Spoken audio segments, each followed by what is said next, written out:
Byron, thanks for coming on the podcast to talk about your perspective on why we need more housing, especially middle housing. I know Yeah. for those of you that don't know Byron, he has been a huge advocate in this space. He's an architect, so he really understands how housing gets built and all the different types of housing that could be built if they weren't illegal, right? So I would love to, just first, I think for those of you that those folks out there that don't know you, talk about your background, how you got into architecture, and Yeah. yeah. Okay. Well, I think the the background story really what possibly radicalized me into housing advocacy work was early in my career doing some residential projects that were, I think we would categorize them as infill projects. Went to the city and had some relatively frustrating experiences working with the previous code that we had. And these were, duplex projects, fairly low key, low impact projects. I think the aspect of what we were trying to do really was just the fact that the existing code back then disincentivized doing housing like that. Even a duplex was highly regulated. So the frustration around not being able to do the kind of work that I wanted to do, plus just noticing in the zoning code when the zoning code doesn't have to make something outright illegal for it to be, quasi illegal. If the regulations around a housing type are so restrictive, it's impossible to build, it's the same thing, right? So we ended up kind of we worked around some of the regulations. Eventually, there were changes to the zoning code that allowed for duplex townhomes. And even then, it was kind of a frustratingly long experience just getting those permitted. So from that point on, I kind of just became a housing advocate around the zoning code, noticing how difficult it was to get good projects done. Yeah, and you've got that creative mind too, because I've seen some of your drawings and all the different types of housing, again, that you can think up that, Yeah. again, just kind of can't be created because of the way things are written in the code. I want to go back even further for you. How did you originally get into this line of Oh, work? architecture? Yeah. Yeah. What made Okay. you want to do this? Yeah, I want to Origin just story. origin story. Okay. So in fifth grade, this is Way like, back. oh yeah, this goes a little ways back. In fifth grade, I remember Collister School. We had a substitute teacher. I think we were near one of the scheduled breaks, probably spring break or something like that. The substitute teacher brought in films to sort of fill up the time because I think the curriculum was sort of done for the semester or the quarter. And so one of the films that she brought in was a documentary about Frank Lloyd Wright that was not age appropriate for fifth graders because half of the documentary it's a well-known documentary. You can find it on YouTube. It's pretty exciting. Don't show your children, though. Be wary lest they become architects, right? So the first half of the documentary is really just about Frank Lloyd Wright's work, specifically Falling Water. But then the second half gets really lurid about his personal life, and there was kind of an axe murderer involved in one of his homes, Taliesin, and that's the part of the story that I don't remember as well. You'd think I would, but really the first half of the documentary made a big impression on me. And funny enough, I really didn't even know the term architect or architecture before that. And so from that point on, just started drawing floor plans. That was sort of my thing. Whoa, no way. And yeah. I come from an artistic family. Both of my parents are artists, designers. And so we had like a very, creative kind of open-ended childhood. And so whenever we were bored, my mom would just give us art supplies, and that's what we Very did. cool. Draw So, floor plans. started drawing floor plans. And then from that point on, I think it was pretty clear what I wanted to do. I went right into drafting classes in junior high, and learned as much about construction as I could from that point on, and then ended up at BSU and then U of I, just getting the Yeah. architecture degree. Very cool. Yeah. And yeah, you've been super involved in Boise and kind of improving their code along the way. And I think what brings your heart into this work in terms of like really caring? I know you talk a lot about we need more starter homes and middle housing and other types of housing, not just these giant single family homes. Right. Or on the other side, multifamily. Yeah, I've heard you say a lot, there are a lot of different ways we could build housing. So I mean, aside from experiencing the challenges of we're trying to work through the city on some projects. What kind of brings your heart into this work? That's a good question. I think some of it comes from growing up poor. I think that has a big impact on what I do now. I'm fairly sensitive, I think, to talk around, keeping certain people out of neighborhoods. I think that's something that I definitely react to. I would say for the most part, though, it has a lot to do with just wanting a successful city. I want to live in a successful city in which a wide variety of people of varying incomes can afford to live here. And so over the past, 10 or 15 years, it's been really difficult to see how many people have been priced out.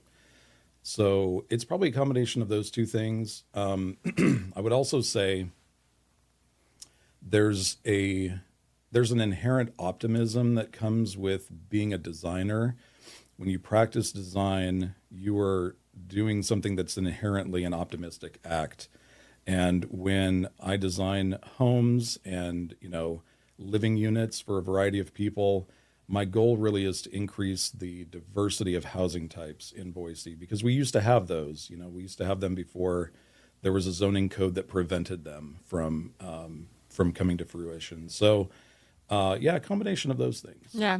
And it's true for zoning codes across the country, right? We had that passed kind of around the same time period, and we're just very prescriptive. And this is the type of housing product that we have, and this is the size of lot that we need. And we've just been sprawling out our communities ever since then. And so it's kind of, folks are kind of coming around to this idea, though, that we need different types of housing and sizes of housing, which I think is really exciting. And you've really spearheaded a lot of those conversations in Boise, which has been great to see. But tell me more about, the challenges you first experienced with Boise, kind of what you brought you into this. But for those folks that don't maybe know as much detail, I know you can get really in the weeds on this stuff, but why do we need different types of housing, and what are the barriers kind of preventing different types of housing from getting built? Like, what are the main challenges? We have our zoning code, but I guess why do those barriers exist? And why do we need a diversity of housing? I think the answer is pretty self-evident, right? We none of us are the same type of person. We all have different needs, and we all have kind of a right fit housing for us. Not only for who we are, but for where we are in life. Some people need to have a starter home in which to start a family and start life as a young adult. Some people need to downsize, and some people need to kind of move sideways. Some people are possibly overhoused in a large single family home, but that was the housing type that was available to them because it's plentiful, or it was plentiful, if you can afford it. But it might not be the right size for them. So providing a wide variety of housing types, I think, has inherent value for a city. And that's sort of like the way that we used to build in Boise, certainly unselfconsciously, when a house was too big for its time. We have a pretty large collection, really, of manor houses that were built during kind of the Gilded Age of Boise. When they became too large for a single owner to afford to live in and maintain, then a lot of them were just subdivided into apartments. And the reason that we have them to this day is because there was flexibility in the absence of a code that prevented that sort of thing from happening. So, Are you talking about some of the houses on like Warm Springs yeah, Warm Springs still has a lot of single family homes that are operating as such, but let's say like Hayes Street. Hayes Street, okay. Yeah, and as you go west on Bannock and Idaho Street, we have a lot of what we would now call a manor house apartment. They're really just a large home, 3-story or 2.5-story home that were converted into apartments. And again, we didn't have a building code that made it technically difficult to do that either. So we have zoning code barriers and building code barriers to those. I would also say that just having a variety of housing types, in addition to being really useful to a population, places for people to move up and down and sideways into, it's just exciting for me as a designer that there are limitless possibilities and opportunities for us to provide ample and abundant housing for people while still like making our city better as we grow. That kind of granular design intervention that can happen when you convert single family homes into duplexes and triplexes and others really offers us the opportunity for Boise to continue to be kind of a mobile city and adapt to a changing environment.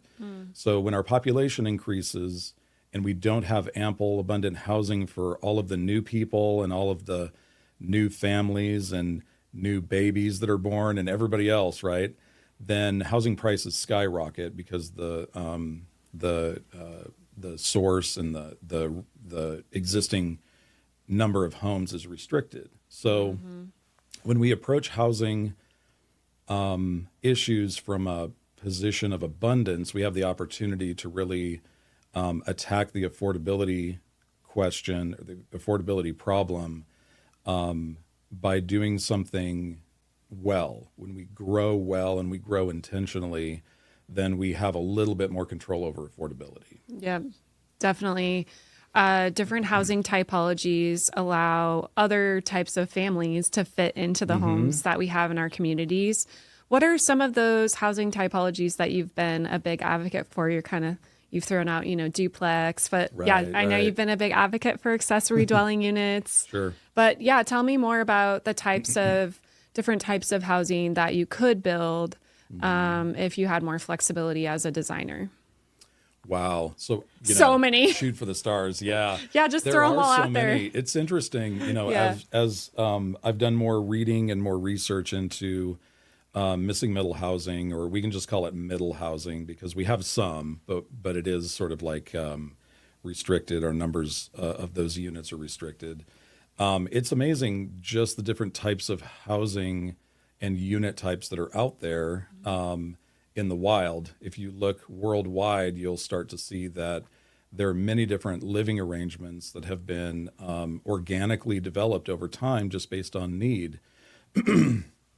Some of them have been designed by architects and others in an attempt to accommodate different living situations and kind of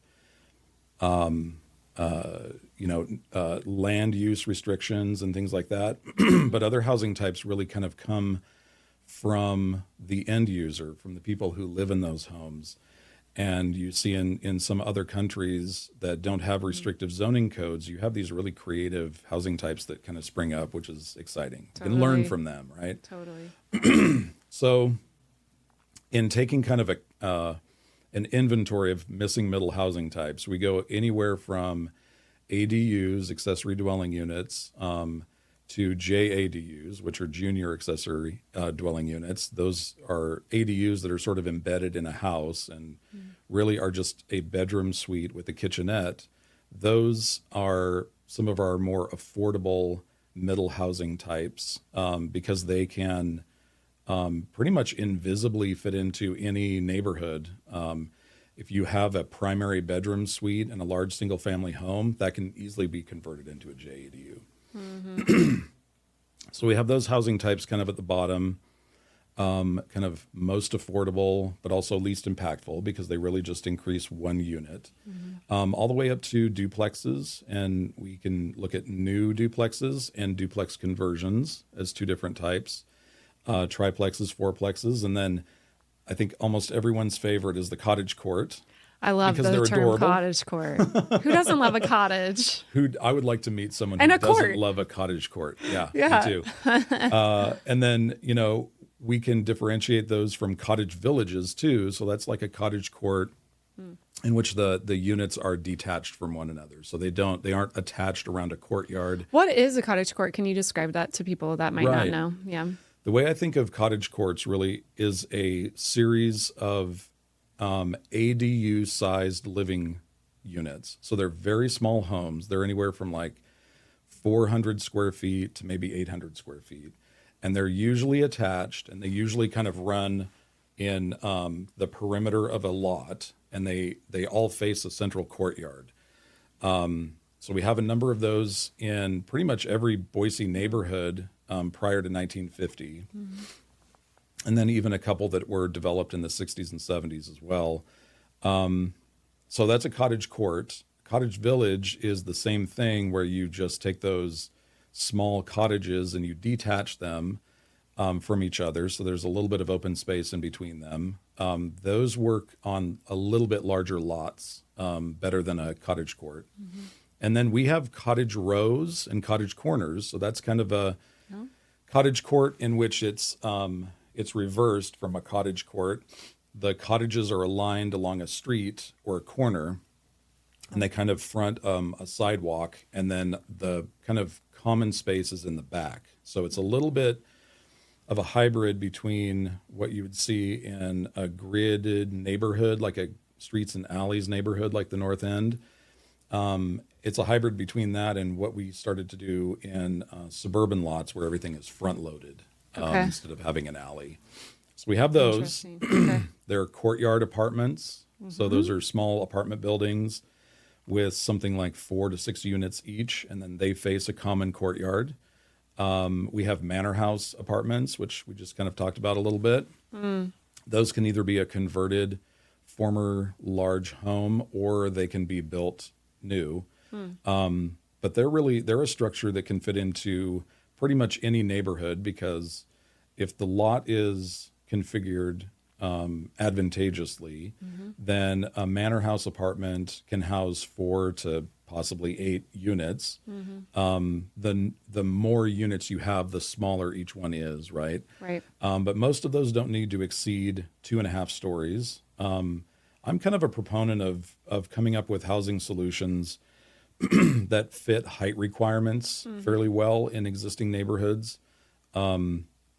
That tends You're to be not a trying to sore build point. 70 stories on a lot with this Not at stuff, all. is the thing. Not at all. Yeah, and that's kind of what people think about when they think about housing development, I think, is either it's a subdivision or it's a huge apartment complex. Right. And I think generally, even myself, before I got into this field a little bit more just a few years ago, that's kind of what I thought of with housing. I didn't really, I mean, I grew up in this area. Like, I've been to other places. I'm almost like, I don't know. There's all this stuff in between that people just don't really think about. And I think as a result, they oppose, housing development. But it can be really, it can look really great. And it's not 70 stories, right? Exactly. And I think it's fair. I think it's fair for people to be a little bit stressed out about large, especially tall, monolithic structures that sort of impose themselves over a neighborhood. That's really a product, though, of our previous zoning code that limited our housing choices to mostly just developments like that, in which the land value had to be absolutely maximized, because every new housing project really needed to hit market value because it was being built at market rates, or single family homes. We didn't have choices in the middle before.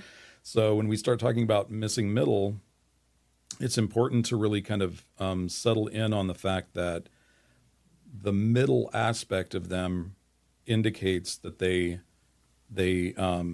fit into existing neighborhoods a lot more gracefully than these really large, high density or medium density, really, housing projects. Right. There's nothing against those, and we need those. Totally. But missing middle housing has the opportunity of being a little bit more in scale with neighborhoods. And do you think if we have more middle housing, we would need less of the multifamily on the other side? Because kind of what I heard people say is, look, there are all these people that are stuck renting for their lifetimes because they're paying $2,000 towards their rent. They can't save up enough to pay for a $500,000 single family home, which is the only home available for them to purchase, essentially, or 400. I guess you could get some smaller homes for 400, but still folks can't save enough. So you have a growing, renting community that's kind of bottlenecked right now into the home buying market. Right. They can't afford to buy a home. And so we need more apartments to accommodate this growing community of renters that can't get into a home. Yeah. Yeah. And again, because we were building with those restrictions for 50, 70 years, right? The building industry is really right-sized to provide those housing products at the end of the day. So when we're, even if we make good zoning code changes, we need an industry to sort of be ready to build missing middle housing, which no one alive today really has the expertise to do. We're really learning that all kind of together real time right now. Yeah, I think it's really unique. You have so much experience trying to build this type of housing and create it. And so you have a really good perspective. But yeah, I've talked to some other developers that are like, I never thought about the barriers to zoning and, what I could do if this wasn't the law, because they've just been building the same kind of home forever. And that's all they're able to build. So they haven't even asked the question of like, what if I could build this other thing? What if the law changed to say X, Y, or Z? Yeah. What kind of product could I create? I think that's kind of exciting for a lot of housing practitioners that are kind of entering this conversation for the first time. What are some of the barriers, though, to creating middle housing? So you talked a little bit about, just processes and things, but can you kind of hit on some of the largest challenges that you see? And Sure. Boise zoning code, they've, made some improvements in 2023 with the modern zoning code. Still some implementation challenges I've heard that you can kind of talk about. What are those main challenges you see in Boise? And then, those challenges still exist in codes all over Idaho too, and all over the country, really. So. Right, exactly. Yeah. So we, as housing advocates, we really do need to kind of get into the weeds and the nuts and bolts really of the zoning codes to encourage incremental changes in Boise, because we have a mechanism in our code that allows us to do that. So we need to kind of keep working on that and figure out what those barriers are. Those barriers are being shown to us not only like as architects when we do the design work and we put into form kind of the abstract language of the code. Once we start designing to that code, a lot of issues become apparent once the form is generated. Once we have designs or even really site diagrams that are to scale, that starts to reveal where some of the issues are. Things that are really kind of unpredictable when you are still talking about the sort of law language of a zoning code. That's so abstract, and it's really difficult to know and predict where those boondoggles are going to be. So once you start designing, then they reveal themselves. So those are those issues. In addition to those, we have economic barriers. So there are banks, lenders, and others that are a little bit unclear as to how to finance missing middle housing. Right. We had this issue way back when in the days before ADUs were kind of a household word. And there were some bankers that were kind of coming to the table earnestly to try to figure out how do we lend to this new housing type, right? So as a result of them doing that work, and also the AARP, the American Association of Retired Persons, really was instrumental in talking about ADUs and kind of getting that term familiarized to the American public.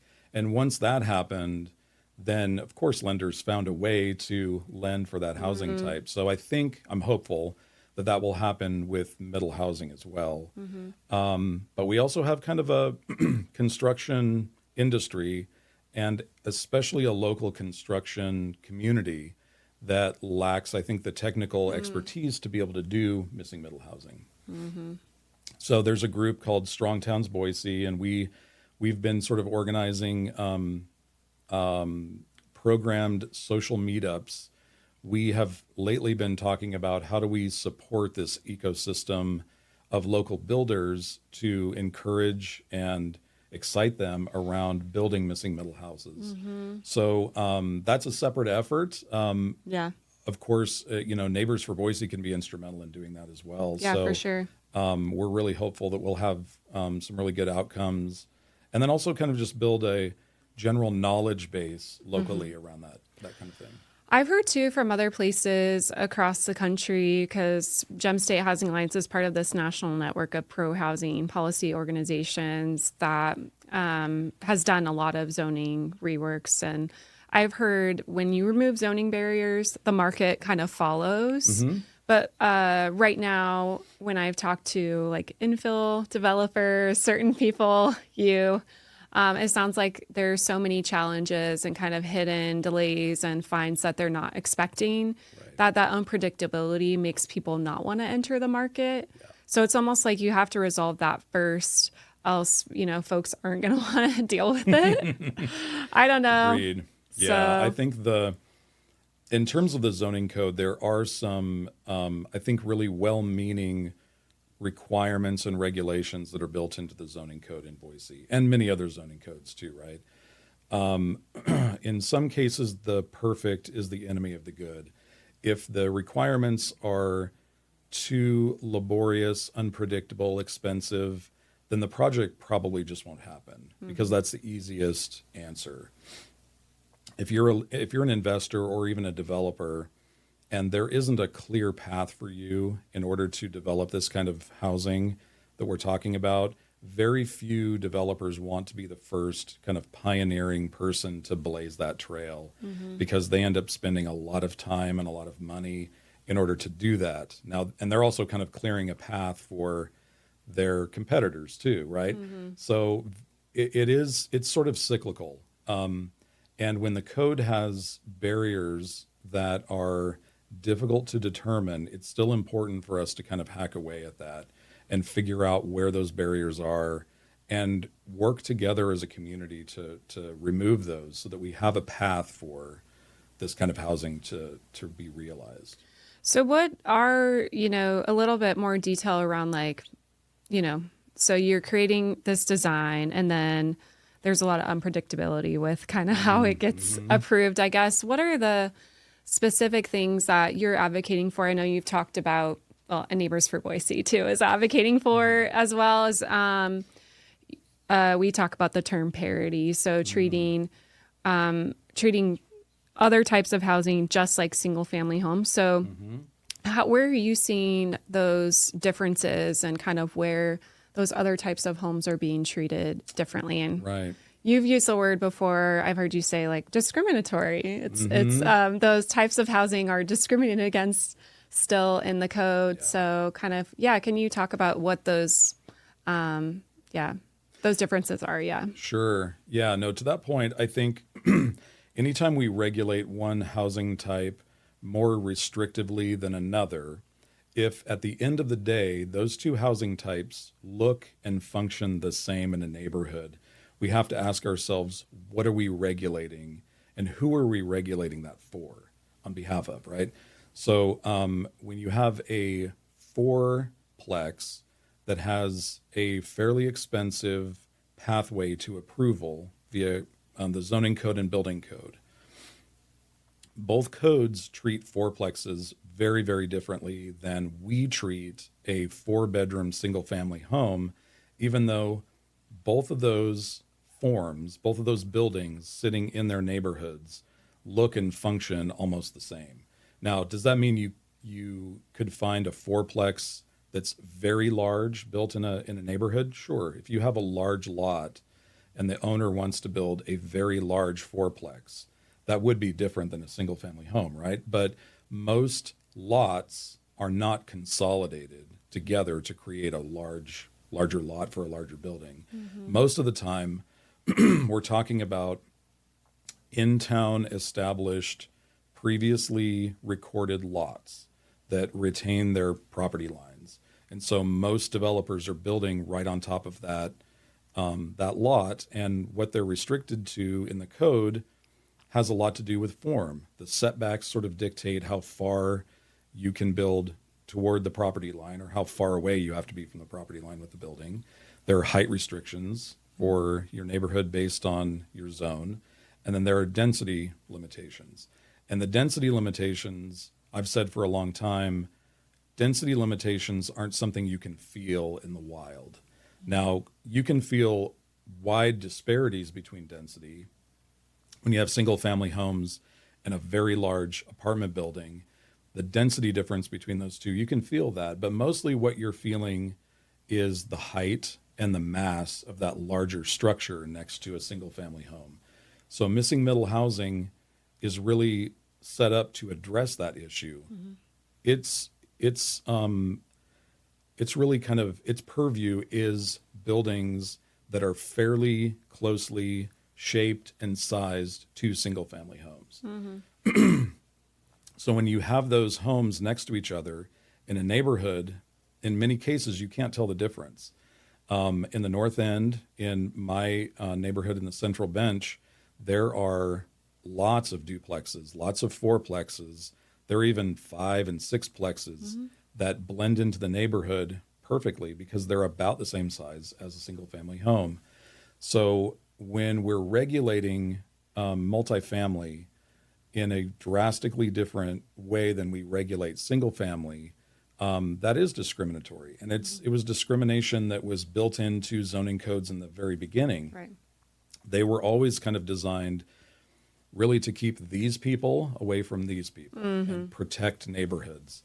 So you talked about origin story stuff before. Totally. I'm very sensitive to that kind of Right. that kind of discrimination. I would like to see that removed from our zoning codes, and really we can just sort of talk about what the impact of the physical building is in its environment, rather than density limits, which are arbitrary. Kind of let's just treat all housing in terms of the regulation around it the same if we can. And so you have mentioned before some of the middle housing, even in Boise, still requires, different approvals or design requirements. Do you want to talk a little bit about those ongoing differences? Sure. Yeah.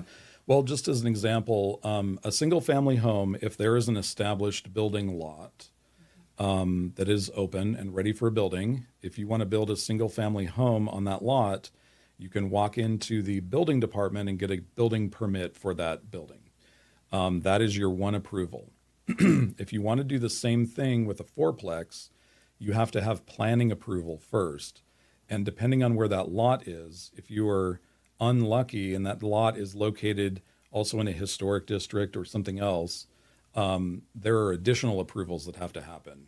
When you add up all of the additional planning approvals that have to happen before you go in for your building permit, that is months of time and tens of thousands of dollars in design fees and application fees in order to get, again, a very similarly sized building approved.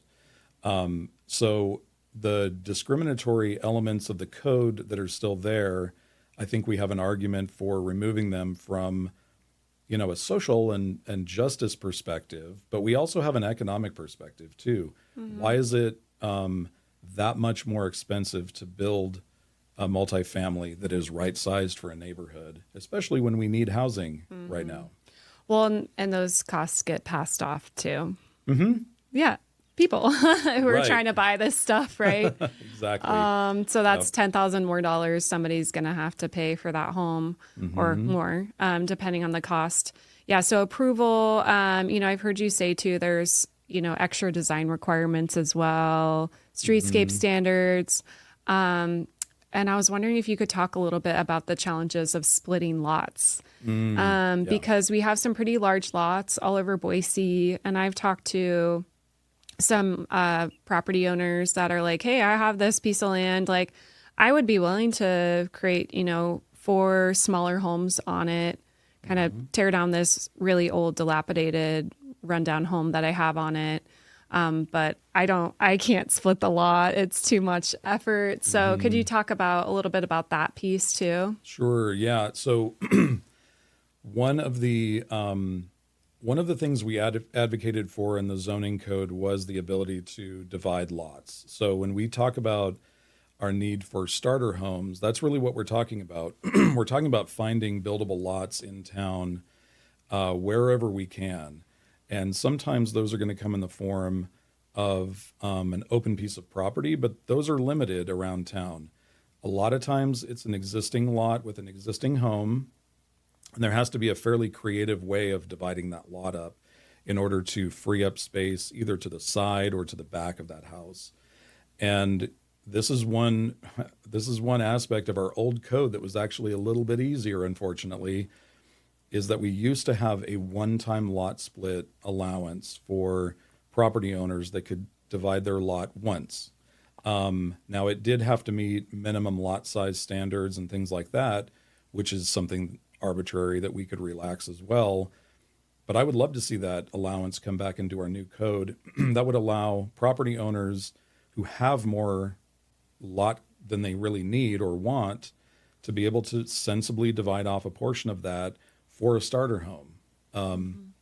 That's kind of that's a tenet of missing middle lot development, is finding code mechanisms that allow for the creation of new lots.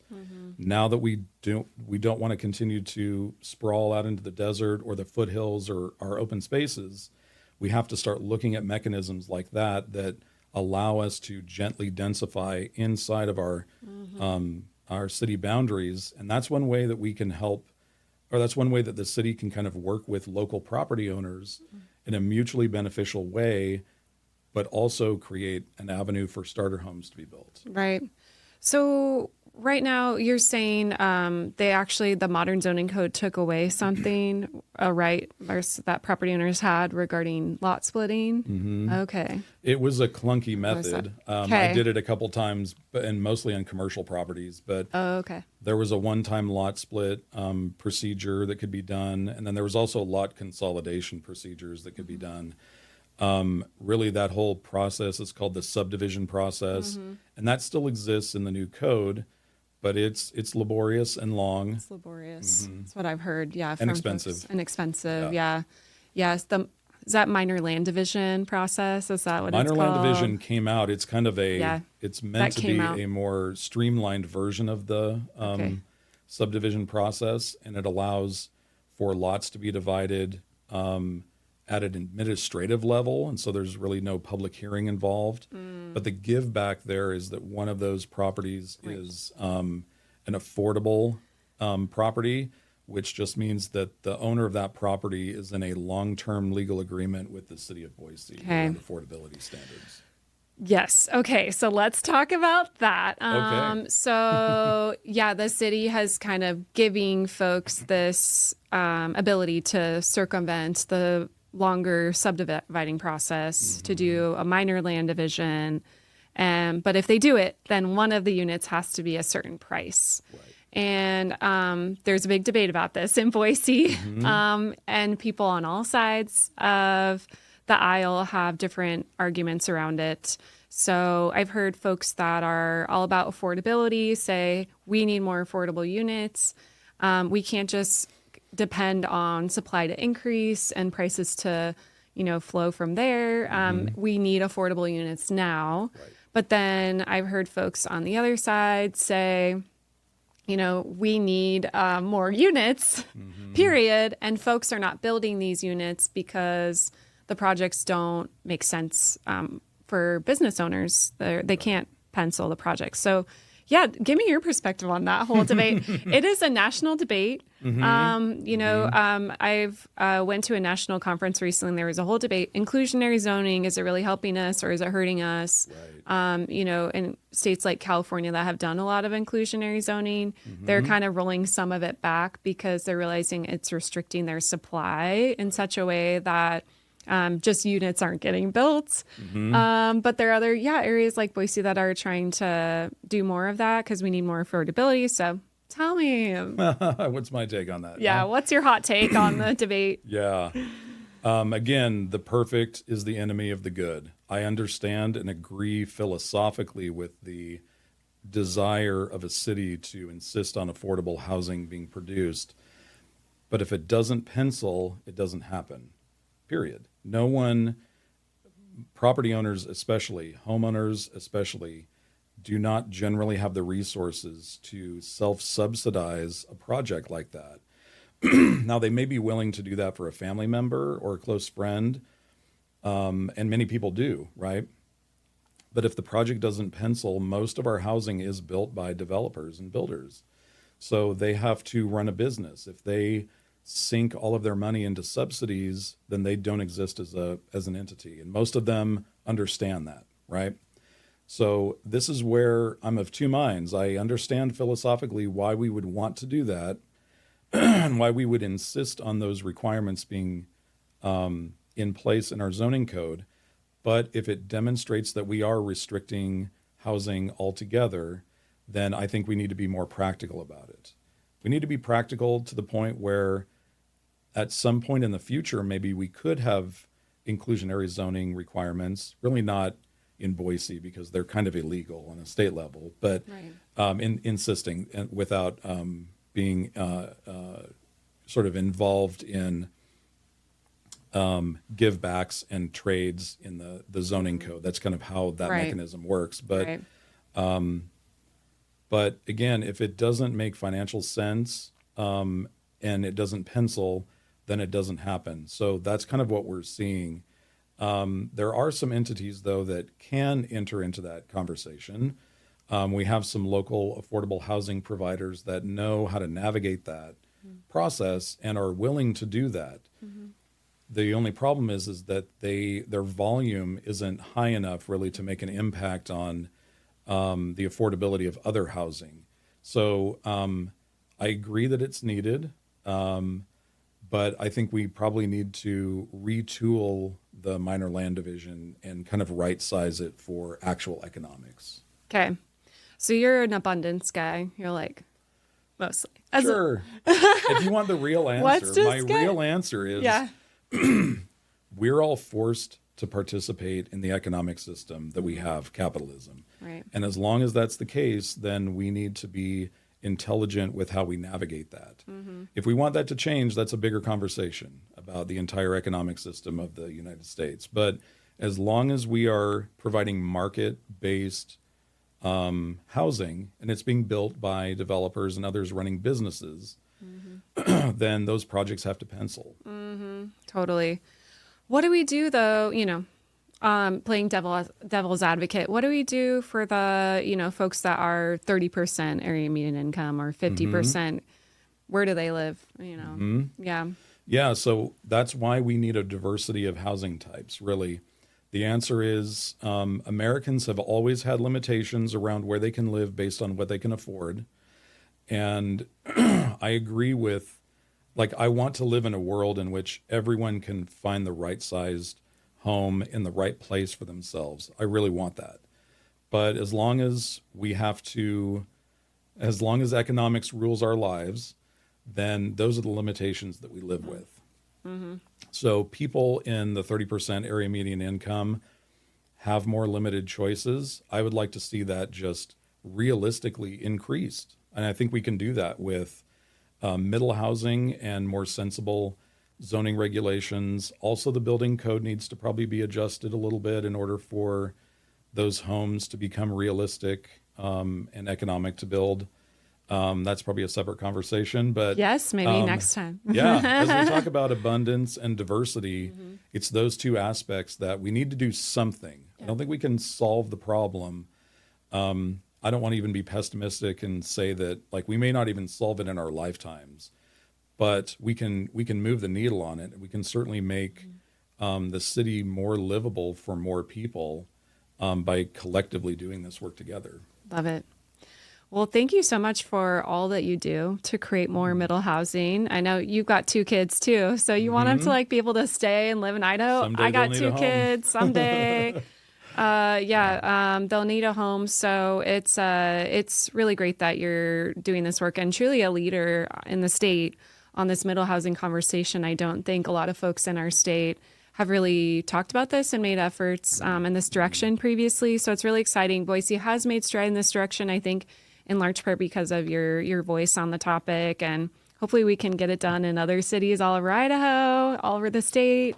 It's happening all over the country right now. You know, folks are starting to realize like the system that we have isn't working. So let's try to change it. Let's try to fix things. And like you said, it's got to be a continuing conversation. There's not going to just be one silver bullet. So let's try to think outside the box and I think allow people like you to build this type of housing that would house a ton of people and folks that, you know, want to buy their first home.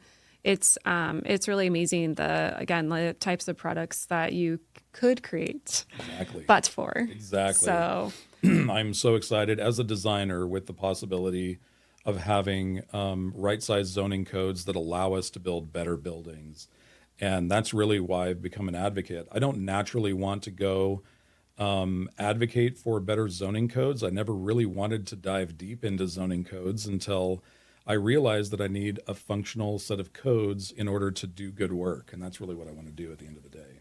yeah, well, I want you to be able to do that Thank you. too. So that's why we're here.